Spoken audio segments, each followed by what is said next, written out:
So in this class this semester, I'm making 3 big predictions, right? First is that Trump will win in November. Second is that the United States will go to war against Iran. And the third big prediction is that the United States will lose this war, which will forever change the global order.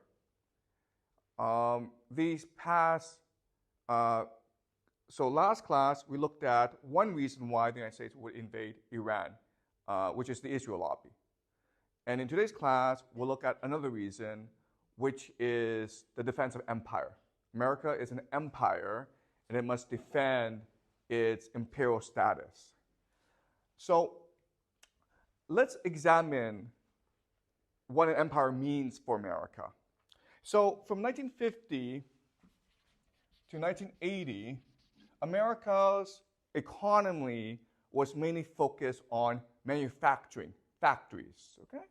So manufacturing as a share of GDP was 40%. It made 40% of profits, okay? And it employed 30% of the workforce.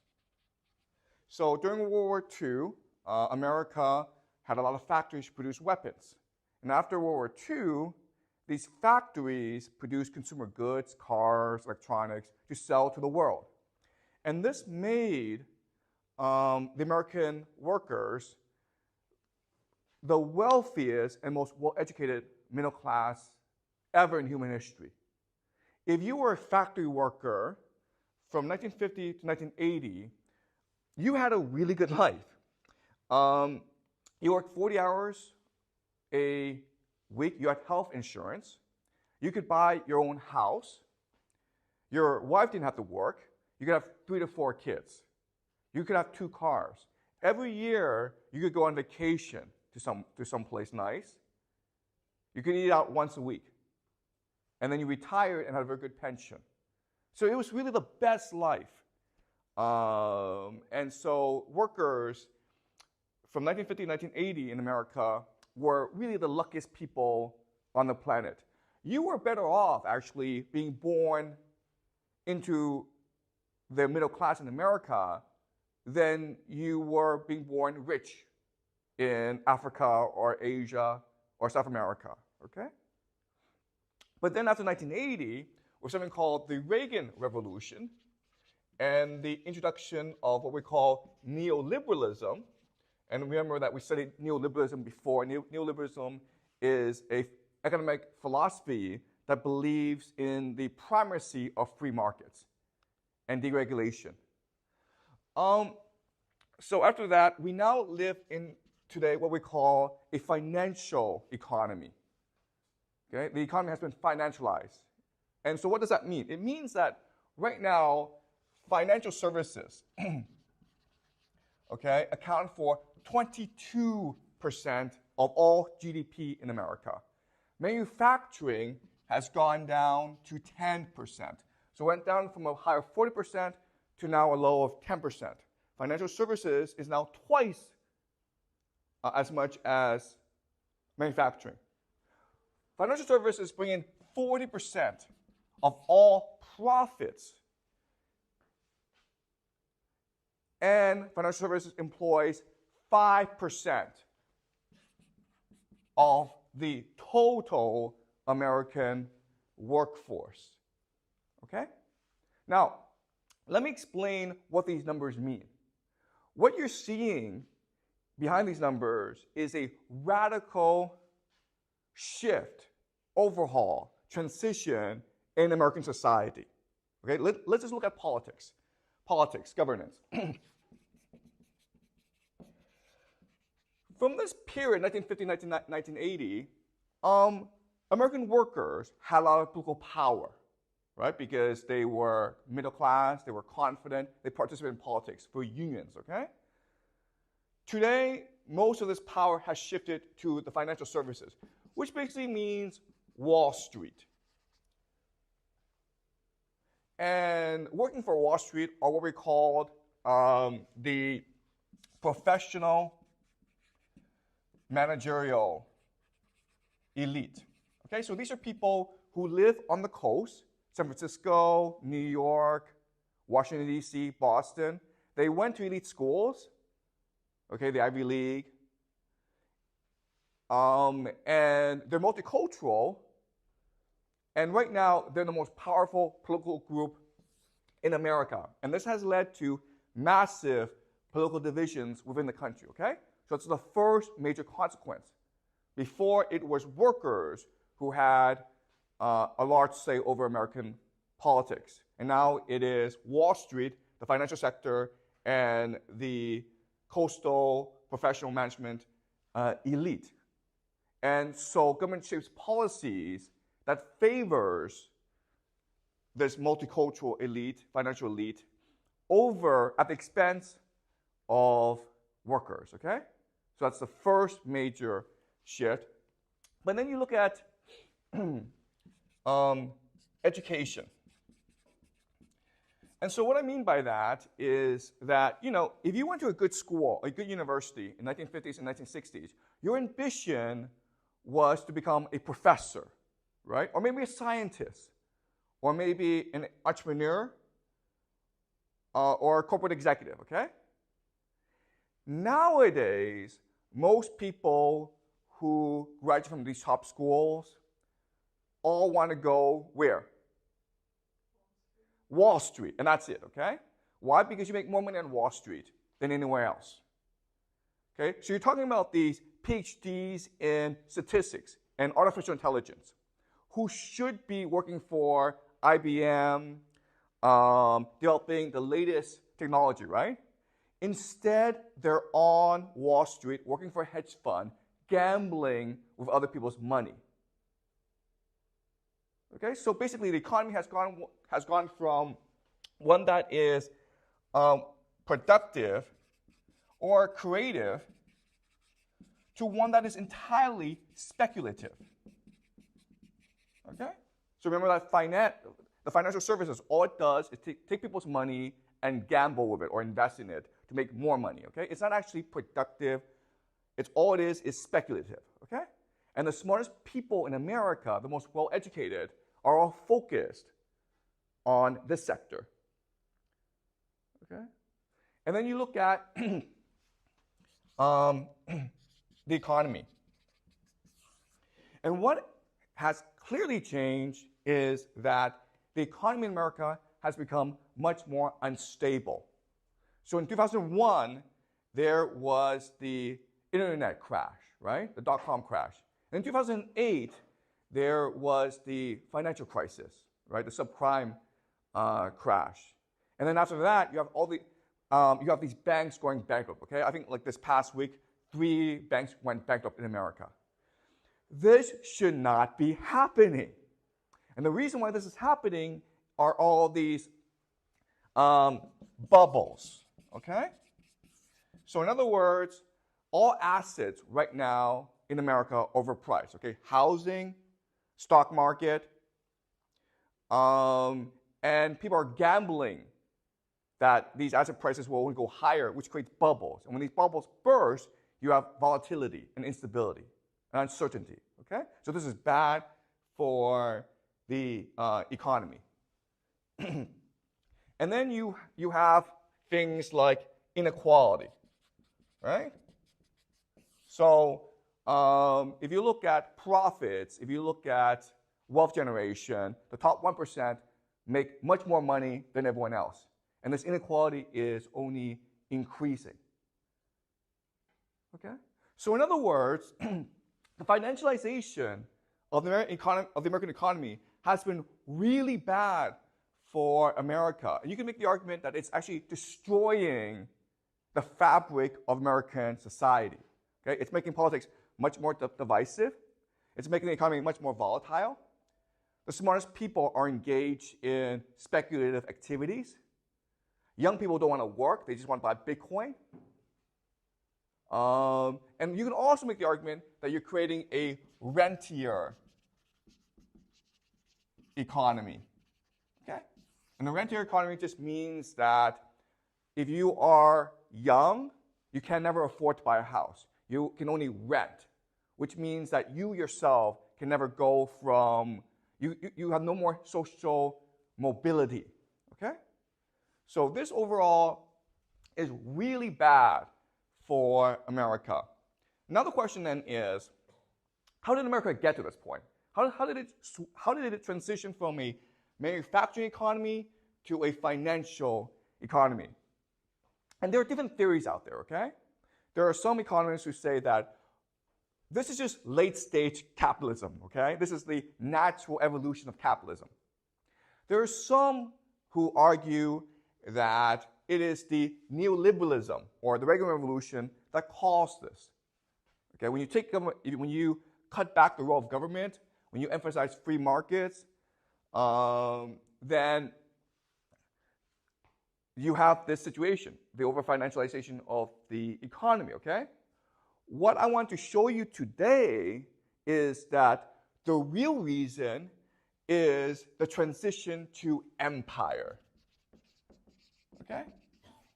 There's a really simple explanation for why this is happening, and the reason is that after the end of the Cold War, 1991, America became a global empire.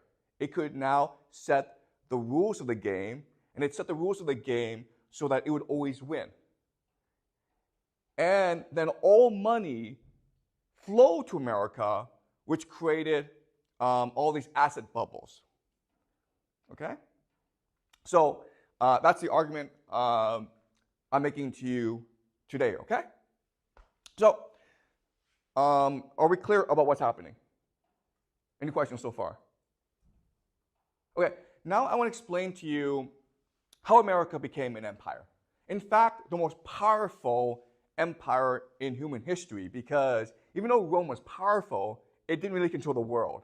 Whereas America, the American empire today, controls the entire world, okay? And so to understand how America became an empire, you have to go back to the founding of America. Okay, so in 1776, America declared independence from Britain. And at that time, they had something called the Declaration of Independence. And the Declaration of Independence, if you read the document, it's very clear. It's what the founding fathers of America said is that we are founding a new society in America based on God. Okay? Now, the founding fathers were Christians, but they were a special type of Christians who believed in the idea of deism. And deism is the idea that, yes, there is a God, and God did create everything, but God is not interested in managing human affairs. God leaves us alone, which means that we as humans are empowered to create the world we want to create. Okay? And the founding fathers wanted to create a new society based on the idea of God. Okay? And what they believed is that God gave human beings 3 fundamental rights that all governments must respect. Okay? And so the famous phrase is, do you guys know the famous phrase? Life, liberty, and the pursuit of happiness. Okay? That is the mission, the purpose of America, to ensure that every American would have life, liberty, and the pursuit of happiness. And that's really the goal, the role of government. Life, to make you safe, okay? To provide security against enemies. Liberty, the right to say whatever you believe, the right to believe whatever you believe, okay? So the tolerance of all creeds, religions. Now last is the pursuit of happiness. What does pursuit of happiness mean? You guys know? So Thomas Jefferson wrote the Declaration of Independence, and when he wrote the pursuit of happiness, he had a very specific idea in mind. What does the pursuit of happiness mean?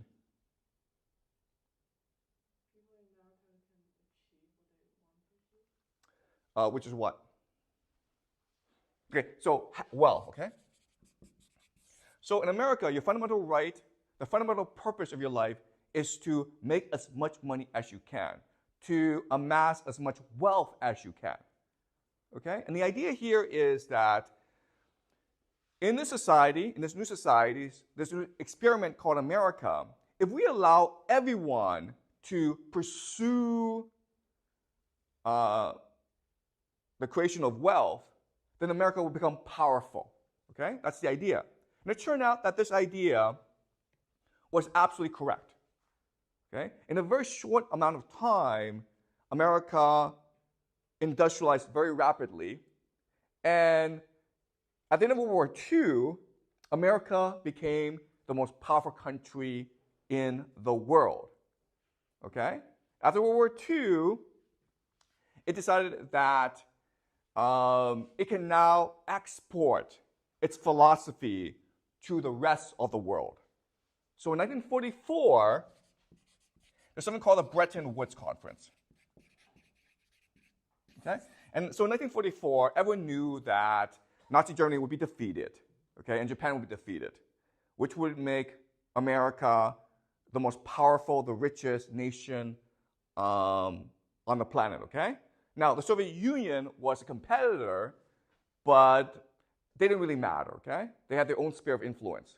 So America got together with its allies in Europe, and they decided what the new global financial system would look like. And the idea was that with Bretton Woods, they decided that the US dollar would become the global reserve currency, which basically meant that you could buy anything with the US dollar. Now, there are some people at Bretton Woods, some economists, who were afraid that this would cause problems, right? If you have a government which was in control of the global reserve currency, that would basically make the government God, right? If they could just print as much money as they wanted, they could become like Midas. If they touch something, it would become gold, okay? So some people thought it was dangerous. And so the compromise is that the US dollar had to be backed by gold, okay, the gold standard. In other words, the US dollar was basically like a receipt for gold. If you had $1 million, okay, you could go to any American bank and get $1 million worth of gold for it. Okay, does that make sense? So that's what we call the gold standard. And for the longest, and so that led, this Bretton Woods system led to tremendous prosperity in America and in Europe and in Japan, okay?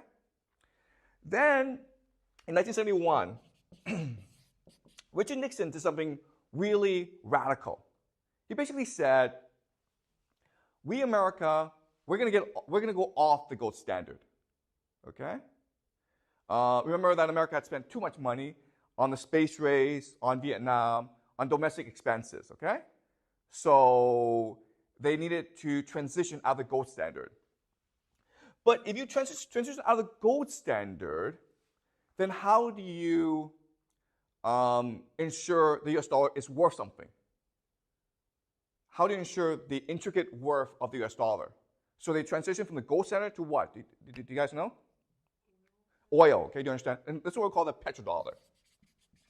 And the idea here is that, look, every economy needs oil to run, right? You need oil as the basis of your economy. And so after America went off the gold standard, these countries in the Middle East, mainly Saudi Arabia, but other countries as well, agreed that you could buy oil using US dollars. So the idea is, okay, before, if you had $1 million US dollars, you could convert that to gold, okay? And now you can convert it to oil. And this is what we call the petrodollar. And this is really the basis for the value of the US dollar today, okay? So then what happened is that in 1991, the Soviet Union fell, and now America was in charge of the entire global economy, basically, okay? And so America at that time said to everyone, listen, let's focus on trade, because trade will make everyone rich. Okay, so let me explain the theory of this, okay? So America basically wanted everyone to trade.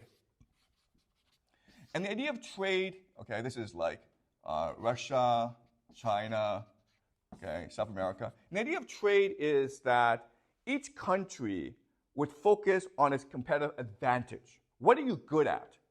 And then you would sell this competitive advantage to other countries for what they're good at, okay? And the theory here is that if you do it this way, then all countries will become rich. Okay? So let me explain why. All right, so let's look at US and China, okay? So what China's really good at is cheap labor. The United States, what the United States is really good at is technology, right? Okay, so the idea is that the United States and China trade, right? So China makes all these cheap goods for American consumers. But unfortunately, Chinese consumers don't have enough purchasing power to buy American technology, right? Okay? So what happens is that America gives China US dollars instead, okay? Trillions and trillions of US dollars. Now, in theory, what's supposed to happen is this money trickles down to the average Chinese so that the average Chinese worker, his wages go up, right? And when his wages go up, what he can do now is buy US products like iPhones. And so over time, trade evens out, okay? Does that make sense? That's a theory, okay? That's the first theory. The second theory is how capital moves, okay? And the idea here is that capital is going to go to places which allows it to grow the most, okay? And so the idea is that when you have a globalized world, then what happens is capital from the United States moves to China, right? Because if you invest in China, your capital grows the most. You can buy $1 million house in the United States, or you can buy 10 houses for the same money in China. So you're better off buying houses in China, right? Okay. So these are the two theories. One is that trade will make everyone rich. And second is that capital will move from rich countries to poor countries, okay? And when you actually go to university and you study economics, like Jack will, then you actually have to learn these theories. But in reality, these two theories aren't true, okay? Why not? Why are these two theories true? So the first theory is that if two countries trade, over time, wealth trickles down to everyone in that country, which makes everyone richer. Okay? Is that true for China? No, it's not, okay? Workers' wages have not gone up for the past 30, 40 years. Why? Because of the idea of elite capture. Elite capture. So all the money is captured by an elite group of people. But when that happens, okay, they can't spend it. They can't buy US goods, right? So the only thing they can do is invest it, right? Now, according to this theory, they should invest it back in China because if investment in China should allow for more growth than investment anywhere else, okay? But in reality, where do they put their money? In the United States. And why would they do that?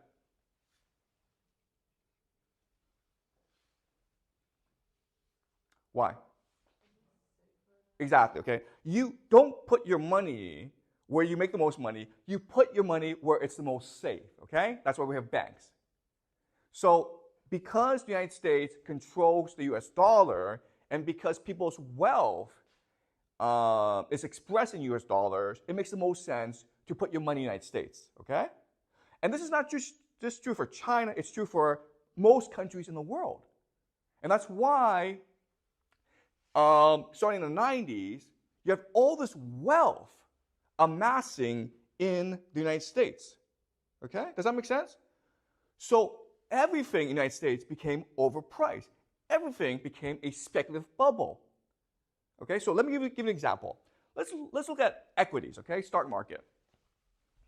Stocks. In the year 1900, okay, in the year 1900, if you look at all the world's stock markets, the largest was the UK, okay, because obviously the UK is the most powerful country in the world, was the most powerful country at that time. At that time, the UK was the most powerful country. Okay, so in a stock market, as a percentage of the entire global stock market, was about 25%, okay? 24 to 25%. The United States was second at 14.5%. Then you had Germany, about 13%, France at 11%, okay? So that was the situation of wealth in the year 1900. And this makes sense, right? These four countries are industrially extremely powerful.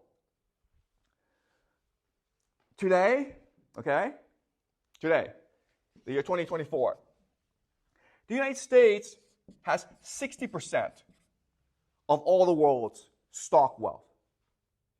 Okay? Who's second? Can you guys guess? Who'd be second? Japan, okay? And what is the percentage of global stock wealth? Can you guys guess a number? The United States has 66%, 60%. How much does Japan have? Can you guess a number? 10% is a good guess, right? It's actually 6%. Okay? Do you see the disparity? Number one is 60%. Japan, number two, is 6%. It's huge disparity. How much is China? The world's second largest economy. 3%, okay? Do you understand? All right? So all this wealth that's being generated around the world, it can only end up one place. Okay? The United States. All right? So you have, and that's what's pushed the financialization of the US economy. Okay? Because this wealth goes to the United States, and someone has to manage this wealth. And this is the financial services sector, okay? So people on Wall Street, and this is very important, people on Wall Street, they make their money based on how they manage this wealth, not on whether or not they make money out of this money. Do you understand? They charge a management fee, okay? So in other words, they're not actually incentivized to be conservative and make sure that this money grows. What they're incentivized to do is design riskier and riskier assets and investment opportunities to attract more investment, because then they can take a management fee, a cut. Okay, does that make sense? And that's what's led to so much financial overspeculation over the past 20 years in America. And one of America's biggest problems is the growing national debt, okay? So the government is paying for a lot of government services just by putting money, okay? So right now, the US national debt is about $34 trillion, okay? And this $34 trillion debt, half of it is owned by foreigners, okay? So Japan has about $1 trillion, China has about $800 billion. So they buy US treasuries, okay? So America owes Japan $1 trillion. America owes China $800 billion. And then half of it, the government owes to its people. So the two largest expenses are the military and the pension system, okay? So $34 trillion is a lot of money because the US GDP is about $100 trillion. So the total debt is about a third of America's GDP. And this debt has interest, right? So this debt is growing about 1 to 2 trillion every 2 to 3 months, okay? And all this is saying, okay, these numbers, all they're telling us is there's absolutely no way that America can pay all this debt, okay? So then the question then is, if you're China and you're Japan, why do you have all this debt knowing that America can never pay you back? Or America will at some point default on this debt? Why?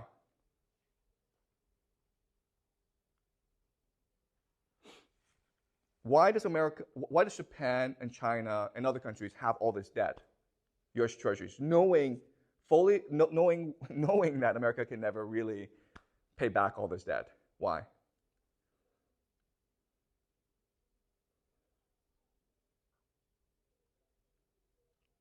Okay, so there are many reasons, okay? The first reason is that, in theory, Japan and China can always take this debt and buy oil with it, okay? So this is, again, the petrodollar. Second reason is that even though America is in debt, it's still an empire. It's still the greatest military power in the world. So at some point, you feel that the money is safe there, okay? Does that make sense? Because no one can actually challenge America militarily. And the third reason, and this is the most important reason, is there's no place for you to go. You understand? What else? Where else can you put your money? Nowhere, okay? So that's the issue right now. And so in theory, because China and Japan can buy oil with it, and because there's really no place for China and Japan to put this money, in theory, this system can go on forever, okay? So it's possible that maybe in 10 years' time, the debt will be 340 trillion, okay? Who knows, okay? So in theory, this could go on forever, right? Because America's an empire. But then, what happened 2-3 years ago is Russia invaded Ukraine, okay? Russia invaded Ukraine. And why this is important is that this is basically Russia challenging the dominance of the American empire, okay? What Putin is really saying to the United States is, I think your empire is full of lies. Your empire is based on nothing. Your empire is based on the perception that you are invincible in war. Well, I'm going to invade Ukraine and prove everyone wrong, okay? I'm going to show that you, America, are in fact a paper tiger. Okay? And so, if Putin succeeds in his war in Ukraine, then the fundamental understanding of how the world works, that America is an empire, that America is invincible, that the US dollar is safe, will radically change. Okay? It will be destroyed, it will be undermined, it will be subverted. Okay? Does that make sense? So that's why America needs to stop Russia in Ukraine. Okay? Can it stop Russia? Can it stop Russia in Ukraine? How's the war going for America in Ukraine? Pretty badly, okay? I mean, the war's almost over. Okay, so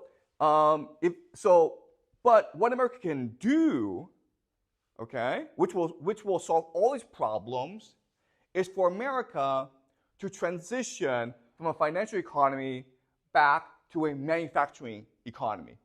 Okay? If America just does this, America has nothing to worry about. It doesn't have to worry about the debt. It doesn't have to worry about Russia. It doesn't really have to worry about the world, okay? Because America is a self-sufficient economy, meaning that it has the resources to sustain itself. It doesn't really need to trade with the rest of the world, okay? If America can return to being a manufacturing economy, then it will be invincible, okay? Now the question then is, can America reindustrialize? Yes or no? Why not, Jack? Because the politics doesn't allow them to, exactly. But can you explain that? Like the financial sector has too much political power, so all they're trying to do is to perpetuate financialization. Yeah. They won't allow America to. That's exactly right, Jack, okay? So yes, the problem right now is the very structure of American society and politics and the economy. Right now, the financial sector has all the power. And they don't want to go back to the time when manufacturing had all the power, right? So that's the first problem. But let's just say, for the sake of argument, that they agree to this, okay? What's your other problem if you want to reindustrialize?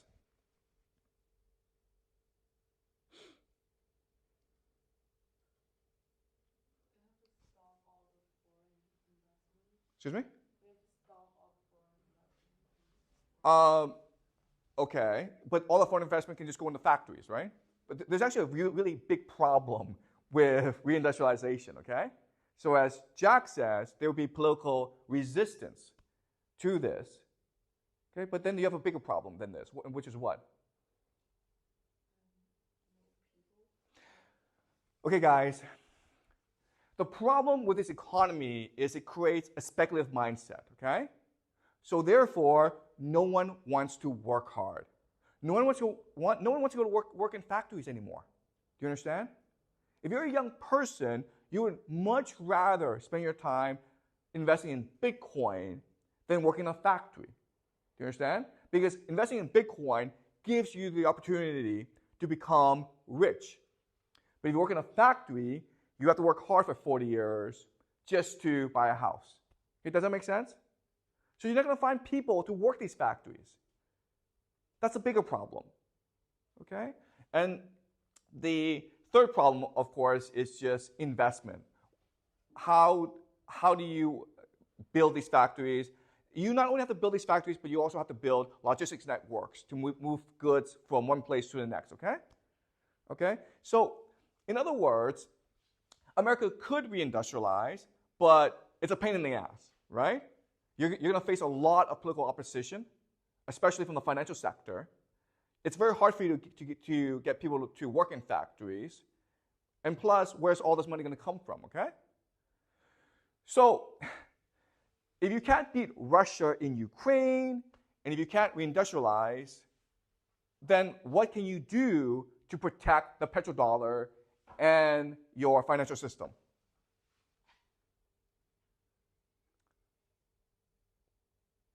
Well, I have an idea, okay? Invade Iran, okay? Invade Iran. Now, why would you do that? And the answer is that, unfortunately, of all the options out there, okay, because America can't just sit back and let its empire collapse, right? Of all the options out there, invading Iran happens to be politically the easiest to do, okay? You can't go fight a war against Russia because Russia has nuclear weapons. You cannot reindustrialize because there'll be too much political opposition towards that. Plus, it'll take you about 50 years to reindustrialize. But if you invade Iran, well, you accomplish three things, okay? The first thing is you show the world that you're still the top dog. Your military is still invincible, okay? So if you're a foreign investor in America, you have $1 trillion US, you feel safe, okay? You don't think the US dollar will collapse. Okay, that's the first thing. To show the world that America is still the world's foremost military power, therefore the US dollar is safe, okay? Second is oil, right? What is the US dollar based on? Oil, right? Well, if you control oil, then you don't have to worry about people abandoning the US dollar. Okay, does that make sense? Okay, and it happens that the Middle East produces 40% of the world's oil. And Iran is the world's fourth largest oil exporter. But when you take over Iran, you also control Iraq as well. You control that entire area, okay? And the third thing about invading Iran is trade, okay? So that area, most of the world's trade has to pass through that area, right? So invading Iran would allow you to control the world's shipping lanes, okay? So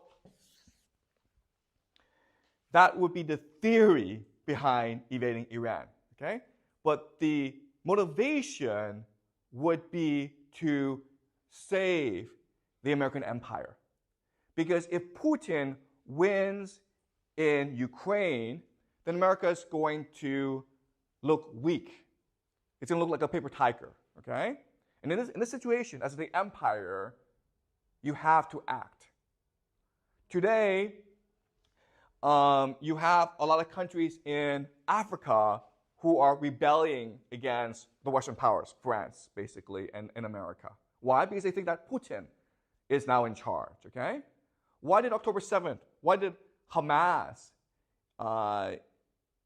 attack Israel? I guarantee you that if it were not for the war in Ukraine, Hamas would not have done such a thing, okay? For the longest time before the war in Ukraine, there was a perception in the world that America was militarily invincible. No power, no country could ever dare stand up against the United States. And by invading Ukraine, Putin has proved everyone wrong, okay? That the United States can be defeated. And so what the United States must do now is prove to the world, nope, we're still militarily the greatest power in the world. Okay, does that make sense? Okay? And again, it must do so to protect its financial economy. Otherwise, there's a very good chance that this financial economy will implode onto itself. Okay? If China, Japan, other countries pull out of the U.S. financial sector, okay? If they sell their U.S. treasuries, not only will America face a sovereign debt crisis, but it will lose access to easy money, okay? Easy money. And the problem in America today is that America is an empire addicted to easy money, okay? People are so used to just sitting around and making millions of dollars that they cannot imagine or tolerate a day when they would have to go back to working hard, okay? So it's this addiction to easy money which will drive America to invade Iran. Okay? Does that make sense? Okay, any questions? So if all the money goes to America, how do they manage it since maybe they're like the end of all the money? Okay, so all this money coming to America, how is it managed? Okay, so this is actually very complicated, okay? Because again, the financial sector is very large. But if you have US dollars, then your options are you can invest in the stock market, you can invest in houses, okay? The problem today is because there are too many rich people in the world, and all this money is going to America, all assets are bubbles now, okay? So the irony of all this is that you feel that your only option is to invest in America, but when you do this, you're actually losing value. Okay? And that's why the system is not really sustainable. Everyone's going to America, and that's driving up all these asset prices, but in the long term, that will destroy the American economy. In the long term, it'll create all these bubbles that will also destroy individual wealth. Okay? Does that make sense? Any more questions? So, like, if America loses the war in Iran, then like other countries will lose even more confidence in America, so their system will like completely fall apart. Okay, so Jack asks a great question, which is like, listen, if going to Iran is all about restoring confidence in the United States, well, if America loses the war, then that would destroy even more confidence, okay? And so this is the problem of empires. Empires have something called hubris, right? Imperial hubris. Which means that they cannot imagine the possibility of losing a war. Okay? So why is that? Okay, there are two reasons. Okay? There are two reasons. The first reason is that what an empire is, it's a force that imposes reality onto others. Okay? An empire makes you see the world the way the empire wants you to see the world. Okay, does that make sense? Which means there's no feedback loop. which means that you cannot actually tell the empire what you think. Your voice doesn't matter. Which means that an empire, it's not possible for an empire to imagine the possibility of it ever collapsing. Do you understand? If it could, it would never collapse. Okay, that's the first problem. Second problem is that, okay, let's do a thought experiment. If you had a choice, would you rather be smart and strategic or stupid and arrogant? If you had a choice in an ideal world, would you rather be smart and strategic or stupid and arrogant? Okay, the answer is stupid and arrogant because it makes you feel good, okay? Stupid people feel good about themselves, right? Smart people get depressed. They doubt themselves. They question themselves, and that makes you feel bad. Most people in an ideal world would want to feel good about themselves always, okay? So when you are an empire, you want to be stupid and arrogant because it makes you feel good. Okay? Does that make sense? Okay? But that's why empires collapse, because once they have too much power, they become stupid and arrogant, and they refuse to consider the possibility that they could be wrong. Okay? Does that make sense, Jack? Okay?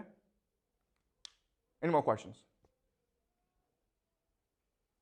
So did the empire start when they start to trade with the world or when the bubble started? Okay, the American empire has been building for a long time. Okay, so you can make the argument that the empire really started after World War II, because now America controlled half the world. And then it became dominant after the end of the Cold War when the Soviet Union collapsed. And at that time, okay, before the collapse of the Cold War, America had to behave itself. And the reason it had to behave itself was it wasn't afraid of the Soviet Union, it was afraid of communism, right? That's why from 1950 to 1980, they treated their workers so well, because they were afraid of a worker revolt, right? So the real threat was not the Soviet Union, the real threat was communism as an opposing ideology to capitalism. Unfortunately today, there's no opposing ideology towards capitalism, okay? And that's why America can do what it wants. It does not fear any enemies, it does not fear internal revolt. Okay, does that make sense? Okay, all right, so I'll see you guys next week.